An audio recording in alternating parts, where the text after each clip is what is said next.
Buenas tardes, no me están escuchando porque mi micrófono estaba desligado. Por eso nomás. ¿Está bien? ¿Qué tal? ¿Cómo están? ¿Todo tranquilo? Está escuchando con chiado. Espera ahí. ¿Será que no es mi micrófono? Muy bien. ¿Están consiguiendo visualizar el material? Dale. Voy a poner para grabar un ratito. Vayan escribiendo, por favor, su nombre completo con su turma ahí en el chat para yo preparar la lista. Sí, todavía no termine. Falta hipotiroidismo. Todavía nomás no abrí. Ponga su turma al lado.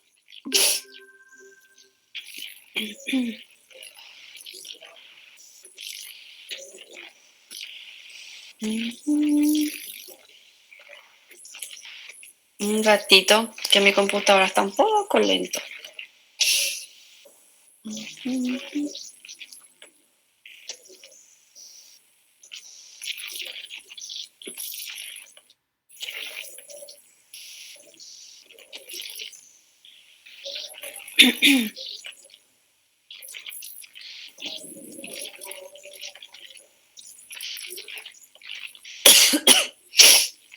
Bueno, nosotros estábamos hablando aquella vez y estábamos diciendo que existen situaciones hiperfuncionales y por otro lado vamos a tener patologías hipofuncionales. En la tiroides, cuando hay una situación hipofuncional, nosotros vamos a llamar de hipotiroidismo, ¿sí? Ese hipotiroidismo, como dice la palabra, va a cursar con una disminución de las hormonas tiroideas de nuestro paciente y eso puede tener varias causas, ¿sí? El hipotiroidismo ya puede ser congénito, donde el pacientito muchas veces se le detecta esta baja cantidad de hormonas tiroideas en un screening neonatal, en el test del pezño, ¿verdad? Eso se puede producir porque el bebé no tuvo un desarrollo completo de la glándula tiroidea o hubo un déficit de consumo de sal yodada de la mamá durante la gestación y el bebé ya nace con una situación de retraso bastante importante. Por eso se llama cretinismo, porque viene de cretino. ¿tá? Después nosotros podemos tener situaciones adquiridas de hipotiroidismo. Cuando nosotros tenemos una situación adquirida, eso se puede producir por una causa infecciosa, algún traumatismo, alguna lesión importante en el parénquima, alguna cirugía, radioterapias también. Por ejemplo, teníamos un paciente con un bocio multinodular que se sometió a sesiones de radioterapia y de un extremo de haber sido hipertiroideo pasa a ser hipotiroideo, ¿sí? Pacientes que toman drogas antitiroideas también pueden transformarse en hipotiroideos más adelante. O sea que hay varias causas cuando vamos a mencionar una situación adquirida. También nosotros podemos tener el hipotiroidismo autoinmune, que se produce en una situación de tiroiditis, cuando mi paciente desarrolla anticuerpos que van a atacar la propia glándula tiroidea y eso va a producir una destrucción de parénquima con posterior hipofunción. Cuando nosotros tenemos un hipotiroidismo adquirido en el paciente adulto, eso generalmente causa un cuadro de mixedema, ¿sí? Que es un infiltrado de mucopolisacáridos en el miembro inferior, ¿ok? Sobre la cara anterior de la tibia, por eso se llama mixedema pretibial y eso suele ser bastante patognomónico de un hipotiroidismo adquirido. Para nosotros diagnosticar esto, vamos a utilizar más o menos las mismas guías que nosotros usábamos en un paciente con sospecha de hiperfunción, ¿sí? Va a ser sumamente importante que ante los síntomas del hipotiroidismo yo haga un rastreo del valor de esas hormonas tiroideas. Acá me va a importar el valor de TSH, me va a importar el valor de las hormonas tiroideas para yo poder cerrar mi diagnóstico. Cuando vamos a hablar de la clínica de mi hipotiroidismo, ¿cómo se me va a presentar? Ustedes se acuerdan de toda la sintomatología que tenía un paciente hiper, ¿verdad? Con un metabolismo bastante acelerado. Cuando estamos con un paciente con hipofunción tiroidea, la sintomatología va a ser totalmente opuesta. En vez de tener una palpitación, una taquicardia, es un paciente que tiende a estar más somnoliento, más cansado, más fatigado. Es un paciente que suele tener bradicardia, hipotensión arterial, ¿sí? Es un paciente que no tiene apetito porque el metabolismo está bastante desacelerado. Es un paciente que suele estar reteniendo peso, reteniendo líquido, entonces muchas veces se puede ver un aumento de peso en ese paciente. La evacuación intestinal está más lenta, entonces nuestro paciente se vuelve constipado, ¿sí? También vamos a tener dificultades para la reproducción con situaciones de infertilidad. Nosotros podemos tener ese paciente con alteraciones de la parte cognitiva, dificultad para la memoria, para el aprendizaje, ¿sí? Es un paciente que, a diferencia de aquel ansioso, bastante irritable, me luce levemente depresivo, con la mirada perdida, ¿ok? Con una dificultad para aprender algo, para memorizar algo, ¿sí? Entonces toda la parte cognitiva también va a estar afectada.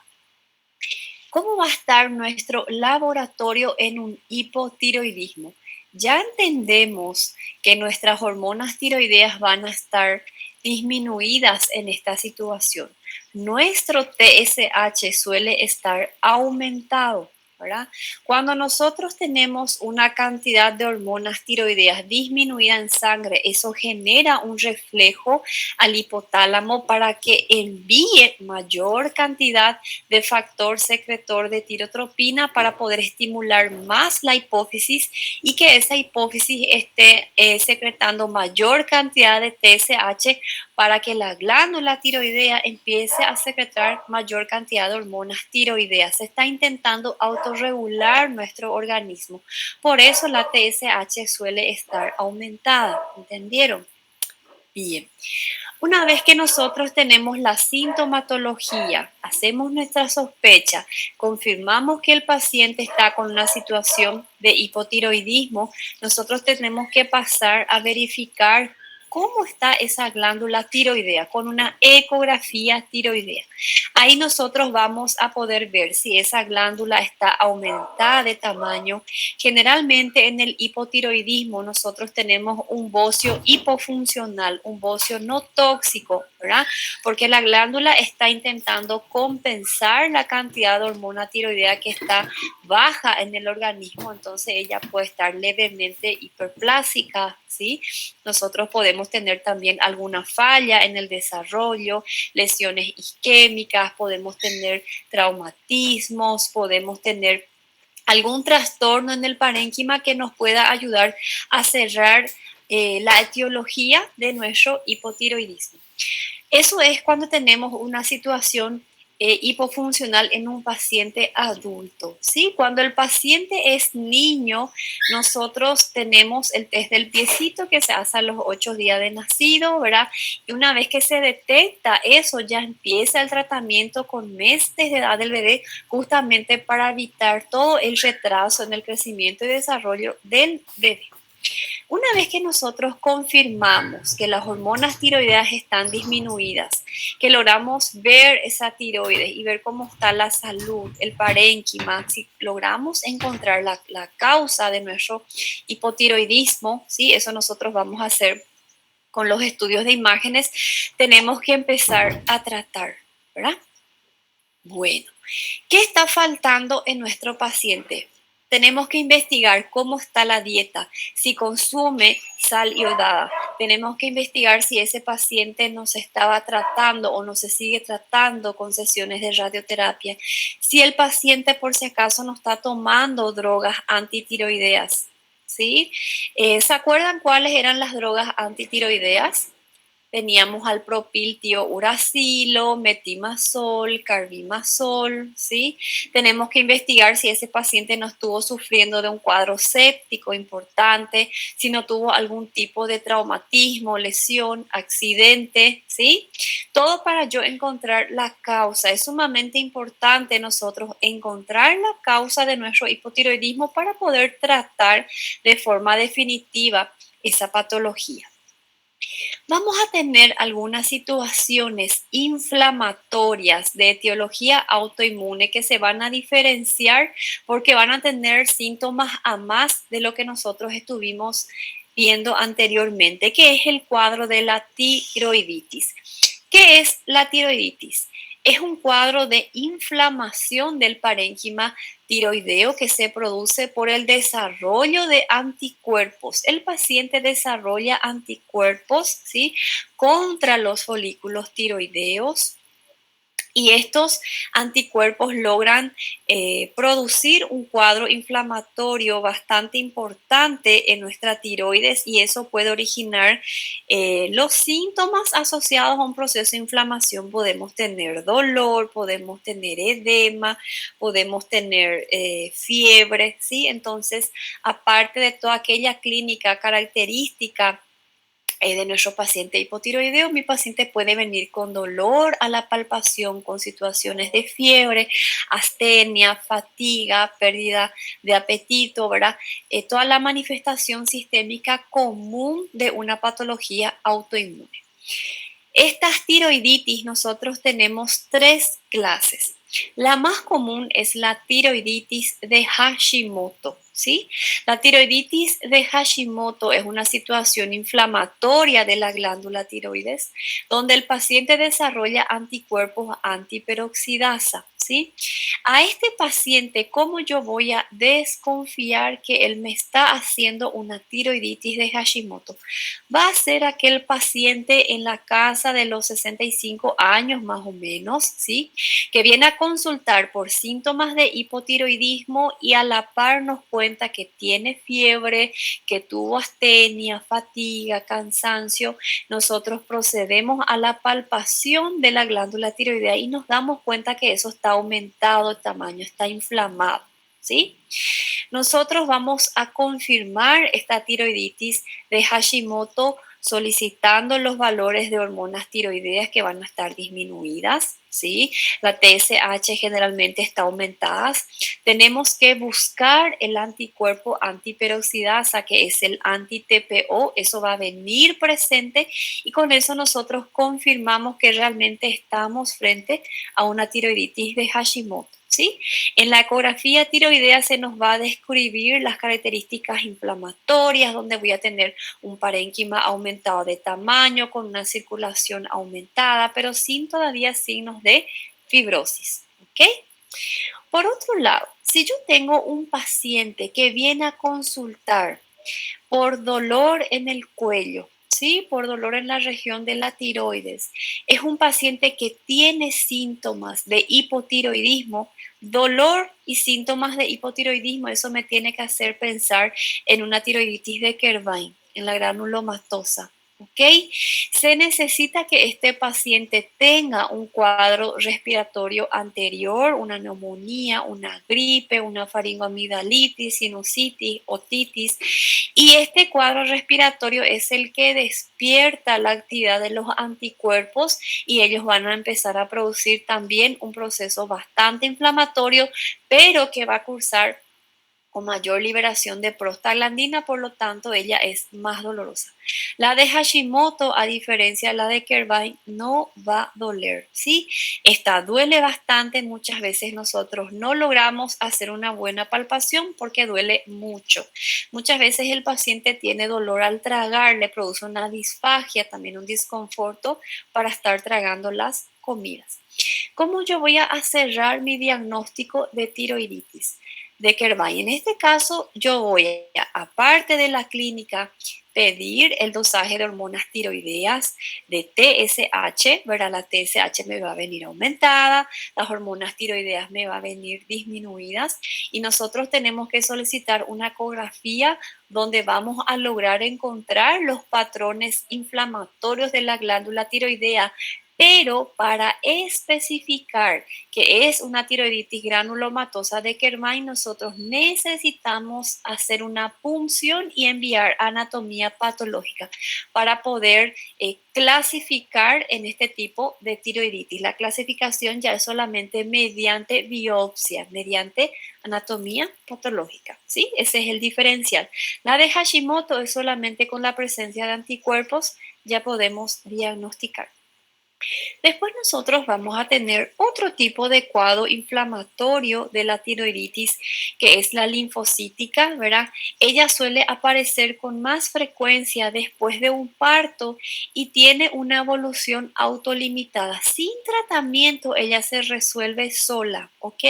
No es una tiroiditis dolorosa, es una situación inflamatoria donde yo voy a tener ese parénquima inflamado en la ecografía tiroidea y esto va a estar asociado a toda la clínica del hipotiroidismo. Esa clínica va a permanecer y la inflamación de la tiroides va a mejorar, ¿ok? Igual vamos a tener que tratar si es que la inflamación de la tiroides ya se mejoró, ¿sí? Nosotros vamos a confirmar esta tiroiditis al igual que las otras. Vamos a dosar valor de hormonas tiroideas de TSH, vamos a ver si está inflamado o no esa tiroides en la ecografía y su clasificación de linfocítica la hacemos mediante anatomía patológica. Perfecto. Bien. Una vez que nosotros ya confirmamos que nuestro paciente está con un cuadro de hipotiroidismo, nosotros tenemos que reponer estas hormonas tiroideas, ¿verdad? Entonces, para eso está la levotiroxina y en el caso de las tiroiditis, ¿sí? Como tienen una base autoinmune, nosotros necesitamos cortar ese proceso inflamatorio que puede llegar a ser bastante doloroso, como la de Kervain. Entonces, para la inflamación, nosotros podemos estar administrando prednisona, ¿verdad? En las situaciones que tengamos fiebre, las dos nos pueden dar fiebre, tanto la de Hashimoto como la de Kervain. ¿Ok? La linfocítica ya tiene una presentación más leve, entonces en ese caso vamos a administrar una dipirona, un paracetamol, y en el hipotiroidismo producido por una tiroiditis de Kervain, nosotros necesitamos analgesiar. Recordar que el dolor tiroideo es la principal motivo de consulta a nuestro paciente que va. ¿Ok? Que va junto a nosotros y que es portador de esta tiroiditis de Kervain. Entonces, ¿qué tipo de analgésicos podemos utilizar para calmar un proceso inflamatorio doloroso en la tiroides? Podemos utilizar el diclofenac, podemos utilizar el ibuprofeno, el naproxeno, el ketoprofeno. Tiene que ser algo que sea buen analgésico y buen antiinflamatorio. En este caso, por ejemplo, no nos resolvería el paracetamol porque es solo analgésico, pero no es antiinflamatorio, ¿sí? A no ser que mi paciente ya esté tomando prednisona, ahí no hay problema de darle un AINES que tenga solamente un efecto analgésico, ¿sí? Acá van a encontrar más informaciones acerca de lo que es hipotiroidismo. Son links que están bastante interesantes, no es muy largo, explica bastante bien. Si tienen un tiempo, vayan a leer. Mi frasecita que era para terminar la clase pasada, ¿verdad?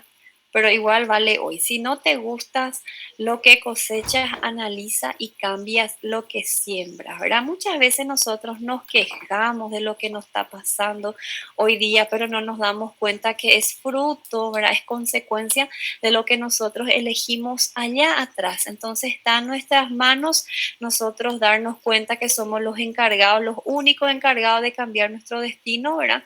Está en nuestra mano, gente. Nosotros cambiar o no de decisión, ¿verdad? Muy bien. Vamos a cambiar de glándula. ¿Les parece? ¿Entendieron? Hipotiroidismo es súper fácil, es sencillo, el manejo es bastante similar a lo que es hipertiroidismo, el modo de diagnosticar también es similar, la línea de tratamiento va a ser igual para todas las situaciones. ¿Tienen alguna duda? Voy a mirar el chat un ratito. Mirar solo los nombres.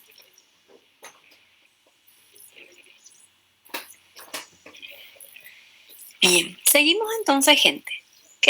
Professora, um instantinho, por favor. Hola, sí, Para a gente diferenciar a de Kervan e a linfocítica, vai ser essa punção ou vai ser o histopatológico que já vai dizer qual das duas é? Porque a Hashimoto é diferente, né? Já tem a outra categoria. Sí, la punción va a ser para mandar anatomía patológica y ella te va a decir si es la granulomatosa o la con infiltrado linfocítico.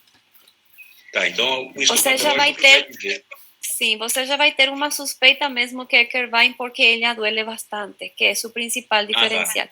Tá bom, ok, obrigado. Bueno, cuando nosotros hablamos de glándulas suprarrenales, tenemos que acordarnos que ella tiene una corteza y que tiene una médula, ¿verdad? Y es importante también saber qué secreta cada parte de nuestra glándula. Cuando nosotros recordemos que la corteza es la encargada de secretar corticoides, de secretar aldosterona y de secretar andrógenos, nosotros ya nos vamos a imaginar qué situaciones clínicas vamos a tener en una hiperfunción de la corteza, ¿verdad? Y la médula es la encargada de secretar catecolaminas. Te escucho. No coloqué, Inés. Es cierto. Disculpa ahí, espera que ratito.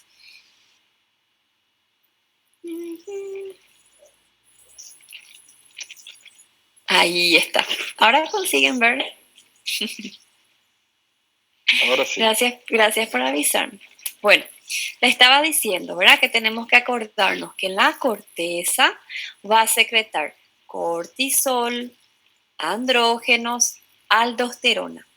Si tenemos una hiperfunción de la corteza suprarrenal, nosotros vamos a tener una hipersecreción de cortisol, de andrógenos y de aldosterona. La médula de la suprarrenal es encargada de liberar catecolaminas. Entonces, si tenemos una hiperfuncionalidad de la médula, vamos a tener un aumento de las catecolaminas, ¿sí? Bueno, una vez que nos recordamos qué secreta qué cosa, nosotros ahí podemos empezar a ver las distintas patologías. La glándula suprarrenal también puede cursar con enfermedades de hiperfunción adrenal o de hipofunción adrenal. A la glándula suprarrenal también se le llama glándula adrenal, por eso ese nombre acá, ¿ok? Vamos a centrarnos en lo que es la corteza. Si yo tengo una hiperfunción en la parte de la corteza encargada de liberar cortisol, yo voy a tener un hipercortisolismo. En ese caso, el hipercortisolismo se va a producir por una patología en la propia glándula suprarrenal y no por una estimulación de mucho ACTH como vimos aquella vez en hipófisis, ¿verdad? ¿Se acuerdan que aquella vez nosotros vimos el hipercortisolismo ACTH dependiente? El exceso de cortisol que tenía el paciente por estar teniendo una tumoración en la hipófisis que secrete mucho ACTH. Entonces es un cortisol elevado que se produce en dependencia de un ACTH elevado. En ese caso se llamaba enfermedad de Cushing. Cuando nosotros tenemos un hipercortisolismo que no es dependiente de un ACTH elevado, nosotros vamos a llamar de síndrome de Cushing. Entonces, hoy nosotros vamos a hablar de un síndrome de Cushing. Si nosotros tenemos una hiperfunción de la corteza suprarrenal en la parte que libera aldosterona, nosotros vamos a tener un cuadro de hiperaldosteronismo. Y si yo tengo una hiperfunción de la corteza suprarrenal en la parte que libera androstenediona, ¿verdad? Los andrógenos, yo voy a tener un síndrome de virilización, ¿sí? Por eso es importante recordar cuáles son las hormonas que secretan cada parte de la corteza, porque de acuerdo a la hiperfunción que yo tenga en cada zona, yo voy a tener una enfermedad diferente, ¿sí? Yo también puedo tener una hiperfunción de la médula, ¿sí? Cuando yo tengo un exceso de producción de catecolaminas, nosotros tenemos lo que conocemos como feocromocitoma, ¿ok? Bueno, pueden existir también situaciones que van a afectar la corteza, la médula, toda la glándula y esos van a producir un cuadro de hipofunción adrenal, ¿sí? ¿Tienen alguna duda hasta ese momento? Todo tranquilo. Perfeito. Bueno, vamos a hablar entonces del Cushing. Cuando a gente fala Cushing, estamos hablando de hipercortisolismo, exceso de cortisol, ¿verdad? Ese cortisol puede estar en exceso por situaciones endógenas o por situaciones exógenas. ¿Cuáles son las principales causas de ese Cushing endógeno? Los tumores en la hipófisis que nosotros vimos la clase pasada, pero también pueden ser causadas por tumores en la propia glándula suprarrenal. Yo puedo tener adenomas suprarrenales, puedo tener carcinoma suprarrenal y puedo tener hiperplasia de la glándula suprarrenal, ¿sí? Estos pueden producir situaciones que van a cursar con un aumento de cortisol en el paciente y no va a estar dependiendo de un exceso de ACTH. Por eso vamos a llamarle de síndrome de Cushing, ¿tá? Cuando yo tengo, por ejemplo, un paciente que tiene un hipercortisolismo y ese hipercortisolismo cursa con ACTH dependiente, lo primero que yo voy a pensar es un adenoma hipofisario. Ahí yo busco con la resonancia magnética y no existe adenoma. ¿De dónde está viniendo entonces ese ACTH? Hay un tipo de cáncer que es el carcinoma microcítico pulmonar que produce de manera ectópica ACTH. Entonces, en ese caso, mi paciente también va a estar con un hipercortisolismo dependiente de ACTH, pero de causa no hipofisaria. Sería una enfermedad de Cushing no hipofisaria. ¿Entendieron? Ok, esas son causas endógenas de aumento de cortisol. Cuando hablamos de causa exógena es lo que vemos bastante hoy día, ¿verdad? La administración de medicamentos corticoideos. Eso puede causar también un síndrome de Cushing, que va a ser un exceso de cortisol, pero que no va a estar dependiendo de un ACTH elevado.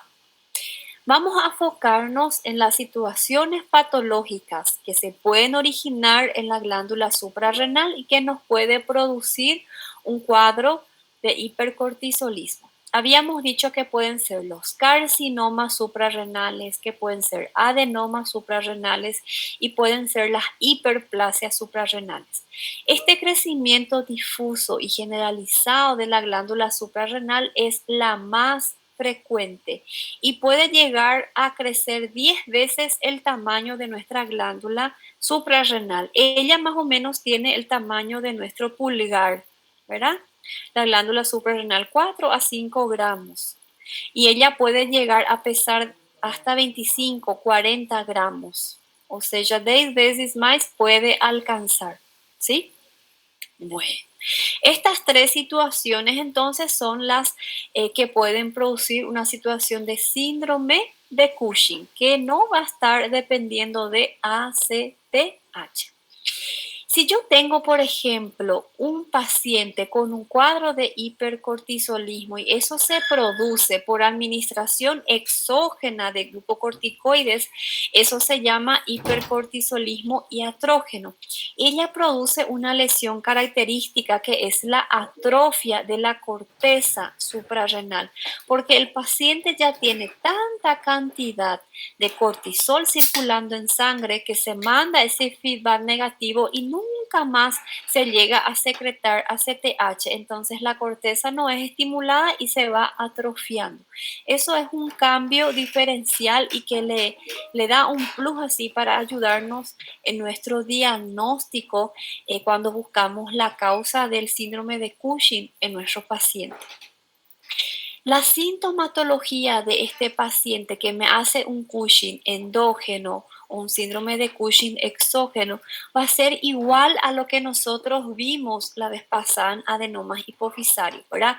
El hipercortisolismo en sí va a ser igual. Podemos tener hipertensión arterial, paciente que empieza a aumentar de peso, la cara de luna llena, es gordo solamente en el tronco, las extremidades finas, es corcunda, tiene la piel bastante fina porque pierde mucho colágeno, la resorción ósea va a estar aumentada, puede tener dificultad para caminar, generalmente están depresivos, ya no menstrua, disminuye mucho la libido, se vuelve impotente, tiene infecciones a repetición, las heridas tardan para cicatrizar, se puede volver diabético, ¿verdad? O sea que la clínica en sí va a ser bastante similar. ¿Cómo nosotros vamos a diagnosticar? Ya sabemos, ¿verdad? El manejo va a ser similar. Vamos a pedir laboratorio. En el laboratorio yo quiero ver el cortisol y quiero ver el ACTH. El cortisol me va a venir alto porque yo estoy con un hipercortisolismo. El ACTH me va a venir bajo porque el problema no es hipofisario. Si el ACTH me viene alto, ahí tenemos que empezar a buscar adenomas hipofisarios, ¿está? Entonces, en un síndrome de Cushing, yo tengo que esperar que en el laboratorio cortisol alto, ACTH bajo. Cuando nosotros tenemos esos valores, nosotros vamos a buscar con una tomografía o una resonancia abdominal cómo está el tamaño de esa glándula suprarrenal. Ahí nosotros vamos a ver si hay atrofia, ¿verdad? Que nos va a hacer sospechar de un Cushing exógeno con administración de medicamentos, o vamos ya a lograr evidenciar si hay hiperplasia o si hay características de adenomas o características infelizmente de carcinomas. Y ahí nosotros cerramos nuestro diagnóstico. ¿Cómo vamos a tratar este síndrome de Cushing en el paciente? Con los mismos medicamentos que vimos en hipófisis, ¿verdad? Estos fármacos que ayudan a aumentar la excreción del cortisol en la orina y a disminuir su producción en la corteza suprarrenal. El ketoconazol, emitotano, metopirona, y si no lo logramos manejar con esto, el hipercortisolismo, esa hiperplasia, ese adenoma, nosotros podemos manejar con radioterapia. Si el tumor sigue creciendo, entonces ahí necesitamos ya retirar parte del parénquima que esté afectado.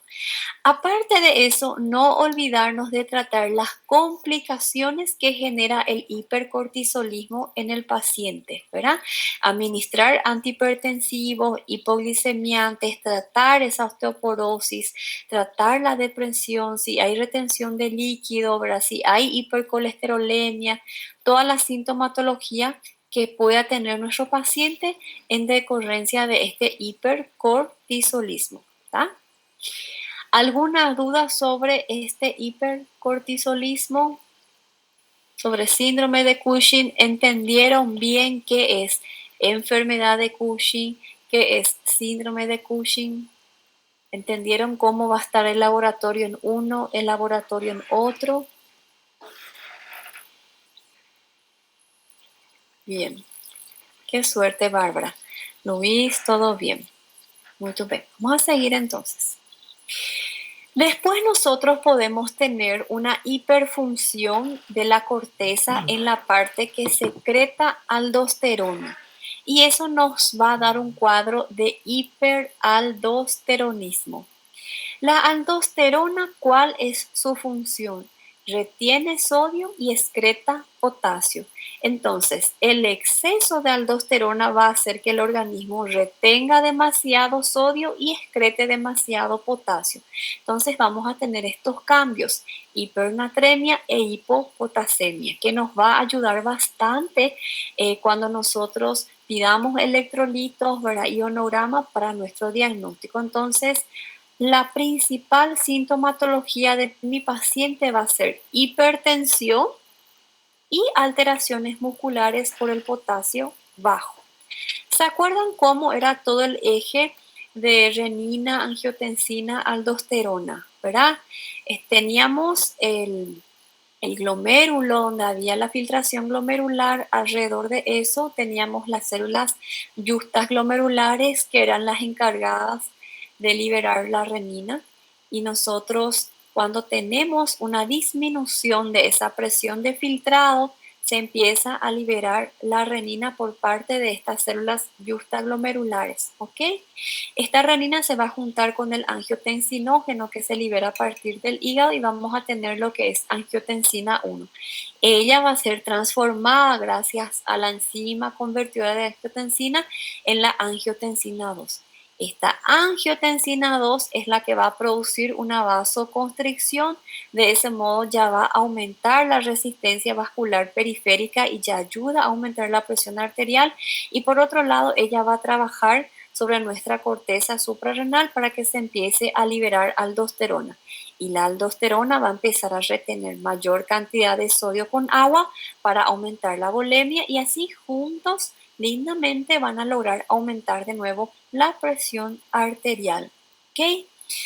Bien, cuando nosotros tengamos un paciente hipertenso, no va a ser todos los pacientes que nosotros vamos a desconfiar que estén teniendo un hiperaldosteronismo. ¿Cuál paciente con hipertensión va a ser? Ustedes tienen que saber que la hipertensión en 95% es esencial o primaria, aquella que se da por factores genéticos y ambientales, y un 5% es esa hipertensión arterial secundaria. Este hiperaldosteronismo es una de las causas de esa hipertensión arterial secundaria, y nosotros tenemos que desconfiar cuando tengamos un paciente hipertenso que no esté respondiendo al tratamiento antihipertensivo, ¿sí? Que yo ya le estoy dando IECA, le cambié por ARA2, asocié diurético, ya está tomando calcio antagonista y no logro bajar esa presión arterial. Tengo que pensar probable causa secundaria, entre las cuales la causa endocrina es la principal, ¿sí? Y también tenemos que pensar cuando tengamos un paciente muy joven que me hace ya un cuadro hipertensivo bastante importante. ¿Entendieron? Bien, ¿cuáles son las causas principales que pueda producir este hiperaldosteronismo primario? Vamos a llamar hiperaldosteronismo primario cuando el problema está en la propia glándula suprarrenal, en la corteza, ¿verdad? En el lugar donde se secreta luego la aldosterona. Puede estar causada por adenomas y pueden estar causados por hiperplasia. Son las dos causas más frecuentes. Estas situaciones de adenoma y hiperplasia generalmente cursan con una disminución de la cantidad de renina plasmática. Al tener una cantidad importante de aldosterona circulando en sangre, eso también se regula con feedback negativo y disminuye la secreción de renina, ¿verdad? Para poder decir que ya no necesitamos cantidad de aldosterona porque ya hay la cantidad necesaria, ya hay más allá de la cuenta, ¿ok? Justamente para tratar de disminuir ese aumento de la aldosterona. Entonces, ese es un diferencial. ¿Ah? La renina plasmática disminuida. Cuando nosotros hablamos entre adenoma e hiperplasia, entre los dos el más frecuente son los adenomas, es decir, tumoraciones de características benignas que van a afectar parte de la corteza suprarrenal, ¿Dónde es la encargada de liberar aldosterona? Suelen ser adenomas bastante pequeñitos, son más frecuentes en el lado izquierdo y de nuevo en las mujeres. ¿Ah? Bueno, cuando nosotros tenemos un hiperaldosteronismo secundario, la diferencia del hiperaldosteronismo secundario es que se produce no por una situación de un crecimiento irregular de la glándula, sino que se produce ante déficit de perfusión. Cuando yo tengo un paciente con un shock hipovolémico, cuando tengo un paciente que está con una hipofusión renal, un paciente con una insuficiencia cardíaca que me hace una hipoperfusión renal, ¿sí? Y en ese caso, la diferencia que yo voy a tener va a ser la renina plasmática aumentada. ¿Tá? Esa es la diferencia que me va a ayudar en mi laboratorio. ¿Cómo entonces nosotros vamos a sospechar de un hiperaldosteronismo? Lo que nosotros tenemos que aprender hoy es el hiperaldosteronismo primario, el que se produce por lesiones en la propia glándula suprarrenal, ¿verdad? Bien, habíamos dicho que la causa principal de motivo de consulta es hipertensión arterial y las manifestaciones musculares. ¿Cómo se comporta el músculo cuando falta potasio? El músculo queda débil, con calambres, puede tener tetania, con hormigueos, ¿sí? Para yo diagnosticar mi hiperaldosteronismo, al tener esta sintomatología, tenemos que dosar aldosterona, que va a estar alto, tengo que dosar renina plasmática, que iba a estar bajo, tenemos que dosar el sodio, ¿verdad? Que va a estar con hipernatremia, va a estar elevado, y el potasio, ¿cómo va a estar el potasio? Disminuido, ¿sí? Cuando nosotros tenemos estos valores de cuando tenemos estos valores, ya, disculpa más, Anechi está cayendo. Y ha de ser porque el tiempo está bastante feo acá. Pero no importa, estamos grabando y ahí podés escuchar esas partecitas que nos perdemos, ¿sí? Cuando nosotros ya tenemos estos valores de hormonas y de electrolitos, nosotros tenemos que pasar a buscar, a mirar cómo está esa glándula suprarrenal. Entonces ahí yo voy a hacer una tomografía abdominal o una resonancia magnética, ¿verdad? Para ver cómo está esa glándula suprarrenal y realmente evidenciar si tengo algún rastro de presencia de adenoma o de hiperplasia. ¿Ok? Se fijan cómo el manejo clínico es igual a lo que nosotros vimos en hipófisis. Una vez que nosotros diagnosticamos, hay que tratar, ¿sí? El hiperaldosteronismo cursa con exceso de aldosterona y eso produce una retención excesiva de sodio y una excreción bastante aumentada de potasio. Existe un diurético que es un ahorrador de potasio. Ese diurético se llama espironolactona. Y este fármaco hace completamente lo contrario de nuestra aldosterona, ¿sí? Ella es un medicamento que retiene potasio y aumenta su intercambio con el sodio. Entonces nosotros vamos a inducir que ese paciente pierda mayor cantidad de sodio con agua. De ese modo vamos a mejorar la hipernatremia, vamos a mejorar el cuadro de hipertensión y ella va a empezar a retener mayor cantidad de potasio y con eso vamos a lograr manejar los síntomas musculares. Si el crecimiento sigue y no mejora con este fármaco, cosa que es muy rara, el hiperaldosteronismo suele responder de óptima manera a la espironolactona. Hay que proceder a la extirpación del adenoma mediante cirugía, ¿sí? Bueno, ¿alguna duda sobre hiperaldosteronismo primario?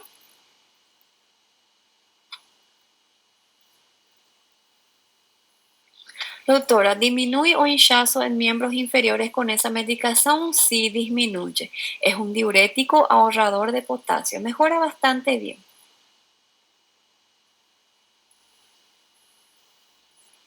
Bueno, seguimos entonces, gente.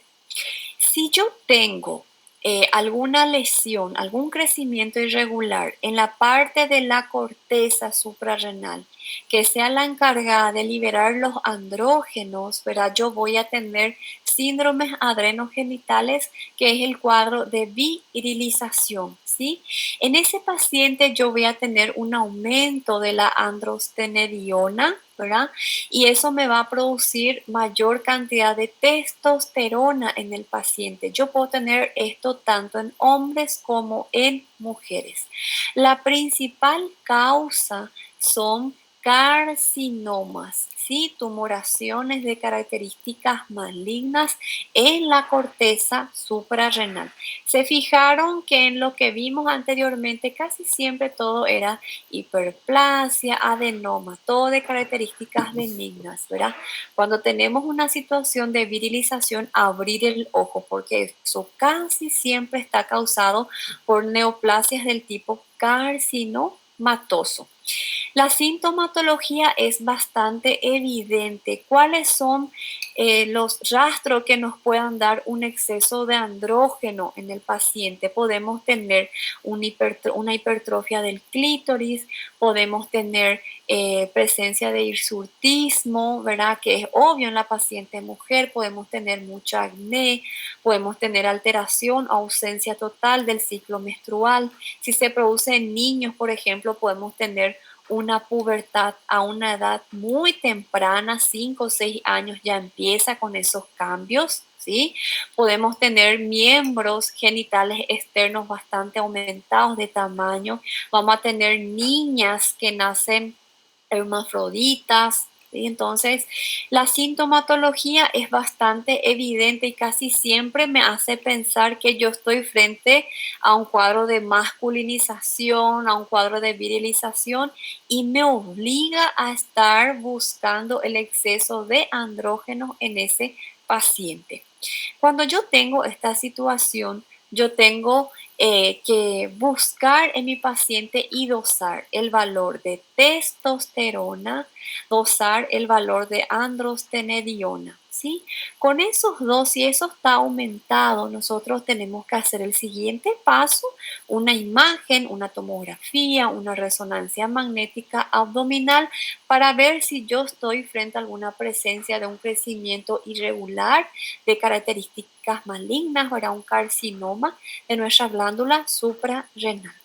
En esta situación hay que, si es paciente hombre, eso se retira, ¿sí? Se hace un manejo quirúrgico y para las mujeres también tiene un manejo quirúrgico, pero necesita un tratamiento con anticonceptivos orales, o sea, que dar medicamentos a base de estrógenos para poder estar minimizando y regrediendo toda esta sintomatología virilizante en ellas.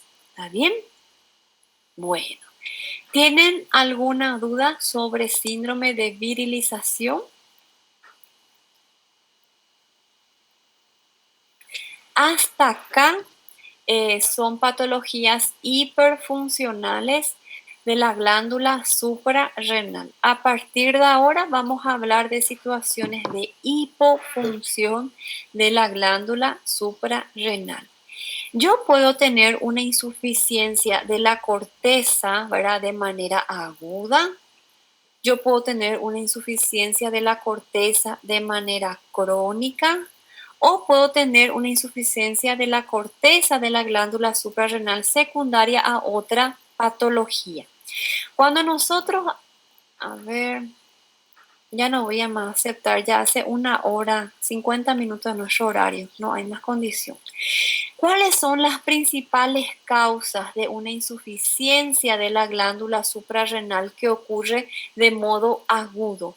Yo puedo tener cuando tengo un evento muy estresante para el organismo y mi glándula suprarrenal no me responde a la altura, o cuando yo retiro de manera brusca un corticoide que el paciente estaba utilizando, o cuando yo tengo situaciones hemorrágicas y trombóticas, como ocurre en un síndrome de Waterhouse. Son las 3 causas principales de una insuficiencia que afecta la corteza de la glándula suprarrenal a corto plazo. ¿sí? Entre ellas, la más grave es el síndrome de Waterhouse. ¿Qué ocurre acá?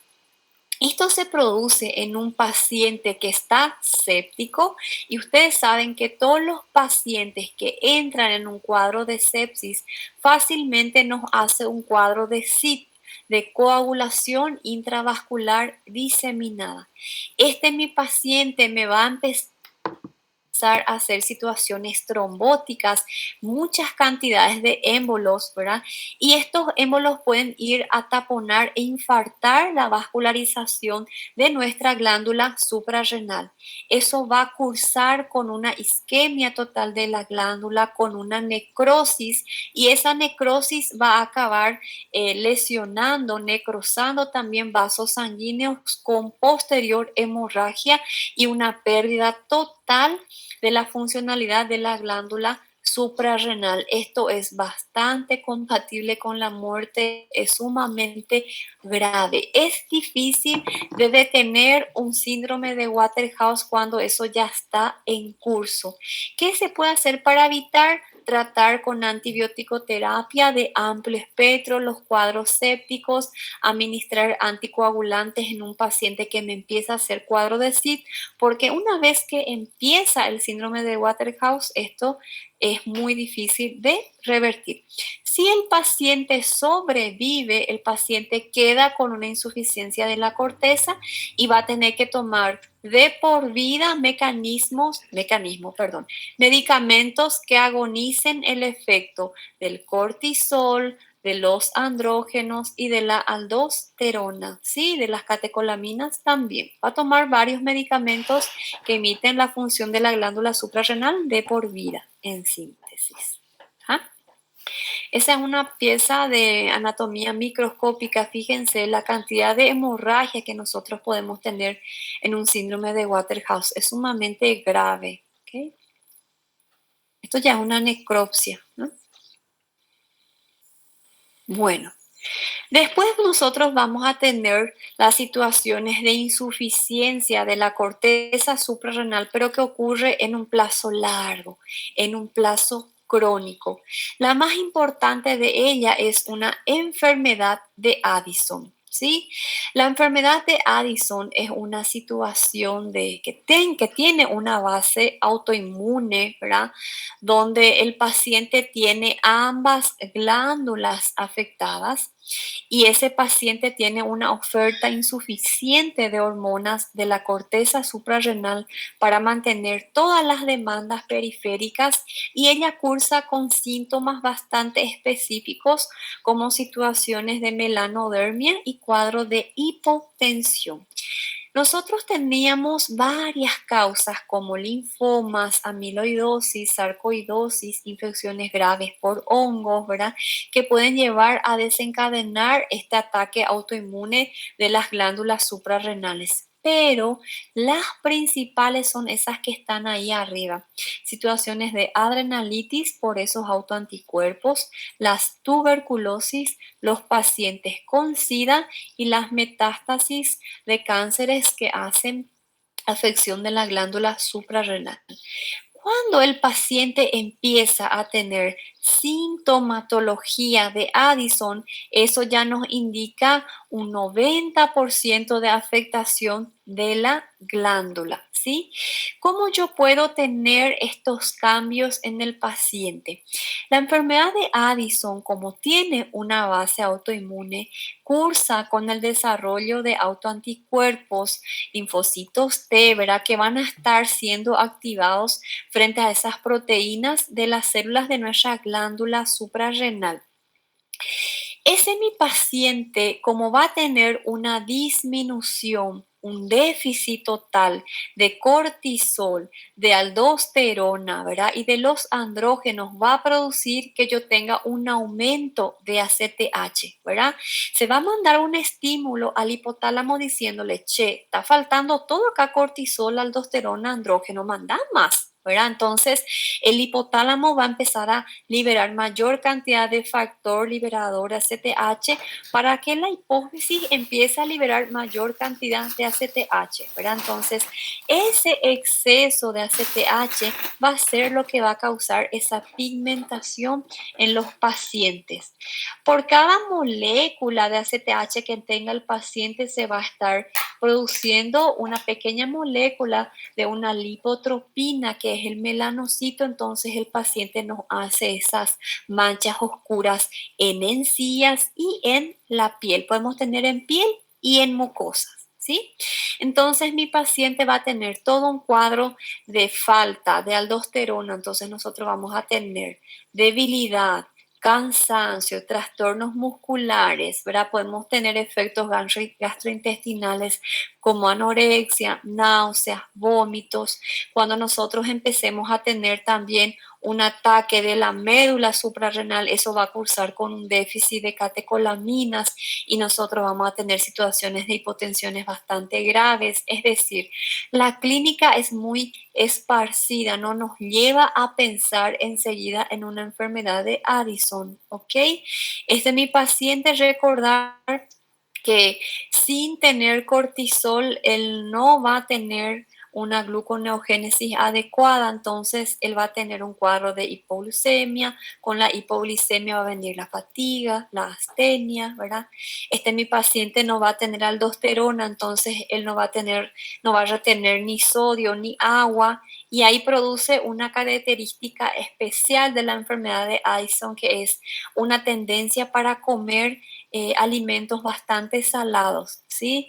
Sin catecolaminas el paciente va a tener hipotensión, bradicardia. Entonces, en este paciente nosotros tenemos que estar reponiendo lo que está faltando, ¿verdad? Se va a estar solicitando el dosaje de la aldosterona, del cortisol, de los andrógenos, de las catecolaminas, y de acuerdo a lo que esté disminuido nosotros tenemos que reponer con corticoides, con inotrópicos, ¿ok?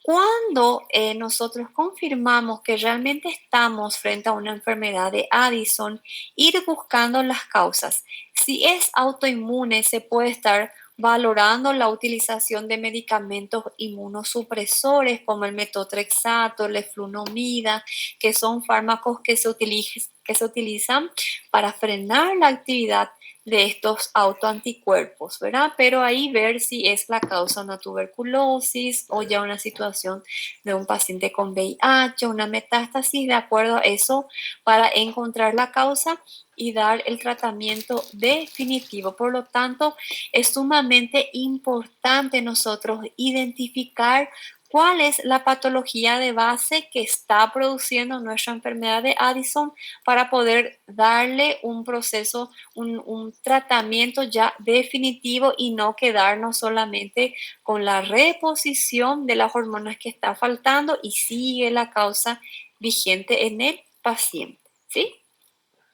Esta clase de suprarrenal van a encontrar en el mismo capítulo de hipófisis. Seguimos en el capítulo del sistema endocrino en la parte 24. Aparte yo les puse ahí links que pueden entrar para mirar en sus teléfonos para complementar todo el estudio de ustedes, ¿sí? Yo sé que la clase de hoy fue un poquito largo, pero recuerden que un triunfador es aquel que se levanta de mañana tempranito, ¿verdad? Y busca las circunstancias que desea, y si no encuentra, mi hijo, parchiu praluta, ¿verdad? Tenemos que fabricar. Entonces seguimos en nuestro proceso de crecimiento, en nuestro proceso de aprendizaje. Vamos a seguir dando lo mejor de nosotros, que estamos empezando recién, pero hay muchas cosas por ver todavía. ¿Entendieron suprarrenal? Es sencillo, no es difícil, es bastante práctico. Yo encuentro el sistema endocrino bastante práctico, ¿verdad? A ver, o pessoal que ainda não colocou o nome, por favor, no se olviden. Muy bom. Muchas gracias, Sabrina, Luis, Samira, Jonas. ¿Todo bien? Bueno, gente, las personas que ya pusieron sus nombres están dispensados. Hoy nuestra clase no fue hasta 19:10, fue más corto, ¿verdad? Pero lo que importa es que terminamos la materia para hoy. Váyanse a descansar. Nos vemos en la próxima clase.